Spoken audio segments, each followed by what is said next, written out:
Vous avez prévu d'aller courir, je vous propose de s'échauffer tous ensemble à la maison, tranquillement. Je vais vous proposer une routine d'exercice, ça va vous prendre une dizaine de minutes. On va préparer les muscles, les tendons, les articulations aux impacts de la course à pied. Évidemment, la routine que je vais vous montrer, c'est un exemple, mais en plus de ça, ça ne remplace pas un échauffement classique. Vous allez voir, ça vous fait un bien fou. Moi, je l'utilise beaucoup dans mes compétitions. Je vous propose d'essayer ça tranquillement. C'est parti!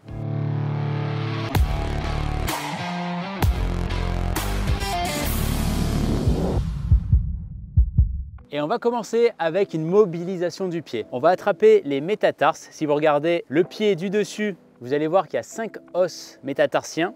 Et en fait, ce qu'on va faire, c'est venir mobiliser les os les uns par rapport aux autres. Donc à chaque fois, on va bouger de haut en bas, les uns par rapport aux autres, et on va se déplacer. On va mobiliser le premier métatarse avec le deuxième, puis le deuxième avec le troisième, tranquillement. Troisième avec quatrième, quatrième avec cinquième. Et on revient en arrière et on se déplace tout le long du coup de pied tranquillement, de haut en bas, on fait des poussées, on tire et comme ça on va commencer à mobiliser les os les uns par rapport aux autres et tous les muscles interosseux du pied. Donc ça va relâcher la voûte plantaire, le pied. Et c'est très important en course à pied d'avoir le pied complètement relâché et prêt à amortir les contraintes. Vous pouvez également aplatir la voûte plantaire, creuser la voûte plantaire, comme ceci. Voilà. Vous faites ça une petite minute. Si vous voulez le faire plus longtemps, libre à vous de faire ça plus longtemps. Et une fois que c'est bien libéré, que vous sentez que tout est libre, vous testez, on passe à l'exercice suivant. Deuxième exercice, on va venir placer les doigts entre chaque orteil. Ok, ça va écarter les orteils. Là aussi, ça va étirer la voûte plantaire et les muscles interosseux. Et là, on va mobiliser la voûte plantaire et la cheville en venant faire des cercles lentement dans un sens. On peut faire une dizaine de cercles tranquillement. Donc ça fait trop du bien. Moi, j'adore faire ça. Vous pouvez aller chercher des amplitudes. On va à fond en haut, à fond sur le côté, à fond en bas, à fond vers vous. Il faut vraiment que ça soit ample et vous y allez progressivement dès que vous le sentez. Et ensuite, on va venir mobiliser dans l'autre sens. Pareil, en tirant au maximum cette cheville. C'est important de bien mobiliser la cheville et vous le sentez, vous verrez, vous ne pourrez plus vous en passer comme moi.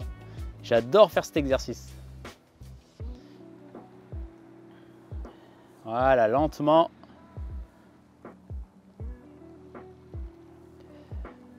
Ok. Top. Allez, on passe à l'exercice suivant. Allez, autre exercice sympa pour les chevilles. On va venir s'asseoir talons sur les fesses. Alors évidemment, si vous avez des problèmes de genoux, ne forcez pas. Mais sinon, on vient s'asseoir sur les talons. La cheville, là, est en flexion plantaire. Et on va étirer tous les releveurs de cheville. Ça tire devant la cheville. Si vous êtes raide des chevilles comme moi, comme tout bon coureur qui se respecte, on est raide des chevilles. Et vous allez mettre le poids un peu plus vers l'arrière pour sentir l'étirement devant la cheville. Vous restez comme ça, c'est une posture. Vous restez tranquillement, vous respirez. Ça doit tirer. Ce qu'on peut faire également, si vous voulez accentuer l'étirement, il y a aussi possibilité de mettre les mains sur les talons et de venir pousser les talons pour essayer d'ouvrir la cheville. Donc on pousse vers le sol et on vient mettre le poids des fesses par-dessus. Là, on sent encore plus l'étirement et c'est pas mal du tout. Autre chose que vous pouvez faire, c'est venir attraper dans cette position les orteils. Je vais venir attraper les orteils et je vais les relever vers moi. Les releveurs des orteils, là, je vais les étirer. Donc je reste le poids sur les talons et je viens prendre mes orteils.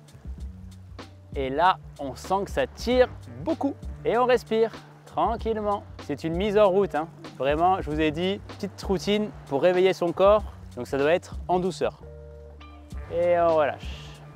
Si ce genre de contenu te plaît, n'hésite pas à t'abonner juste en dessous pour ne rien louper des futurs contenus et faire partie de la team La Belle Intention. Exercice suivant, on va profiter de cette position sur les chevilles pour venir étirer les quadriceps. Vous allez voir, vous allez mettre les mains en arrière comme ça et là vous allez contracter les fessiers pour pousser le bassin en avant. Et là, ça va tirer, vous allez sentir l'étirement sur les quadriceps ici. Donc vous poussez et vous respirez, vous gardez le bassin bien haut. Et ça tire les quadriceps. Si ça ne tire pas dans cette position, vous pouvez éventuellement venir fléchir les coudes pour descendre un peu plus bas et toujours en gardant le bassin poussé vers le haut. Pour les plus souples, vous pouvez très bien poser les coudes et faire la même chose, pousser le bassin vers le haut.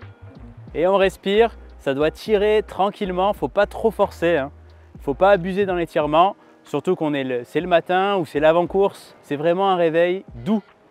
Une fois qu'on a fait une trentaine de secondes tranquillement, on va venir se relever doucement en poussant sur les bras. Ok, ne forcez pas avec les quadriceps, ils sont déjà dans une position d'étirement assez important. Il ne faut pas se relever sur les quadriceps, d'accord? On s'aide avec les mains tranquillement. Et là encore, si vous sentez que vous avez besoin de le refaire, n'hésitez pas, faites-le tranquillement. Ça fait vraiment du bien. Maintenant, on est dans cette position, vous avez vu, chaque exercice s'enchaîne, hein, c'est fait exprès, une routine où on ne change pas toutes les 2 secondes de position. Donc là, on s'est relevé, on va venir mettre les orteils là plantés dans le sol.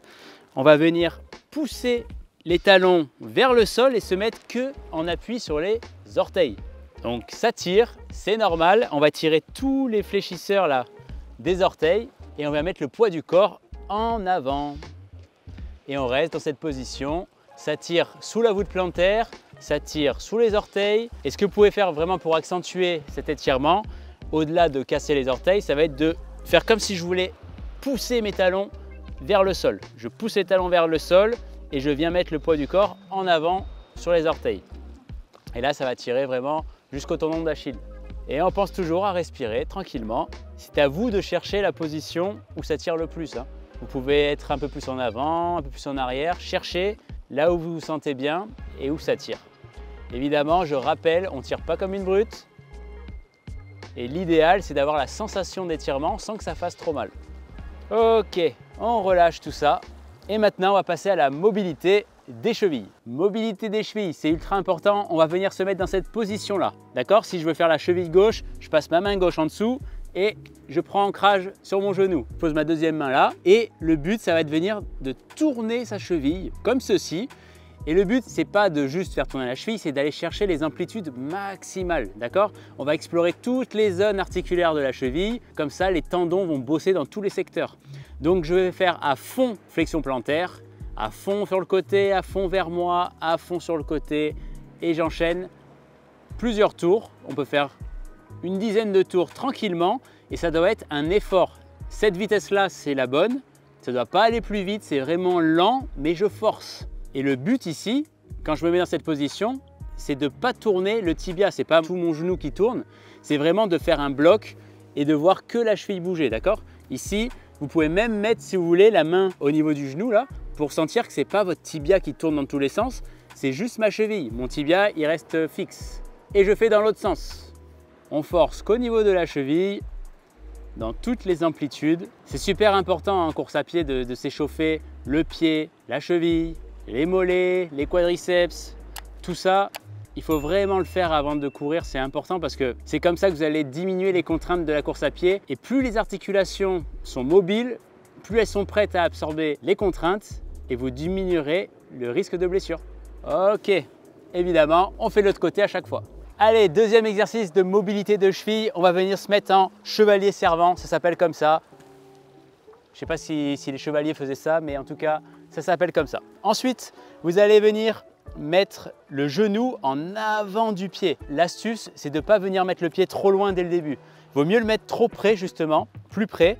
Et on va venir mettre le poids du corps en avant de la cheville. Et là, le but, ça va être de travailler la flexion dorsale. Donc, ça veut dire que mon pied est fixe, les coudes sur le genou pour venir mettre le poids du corps en avant.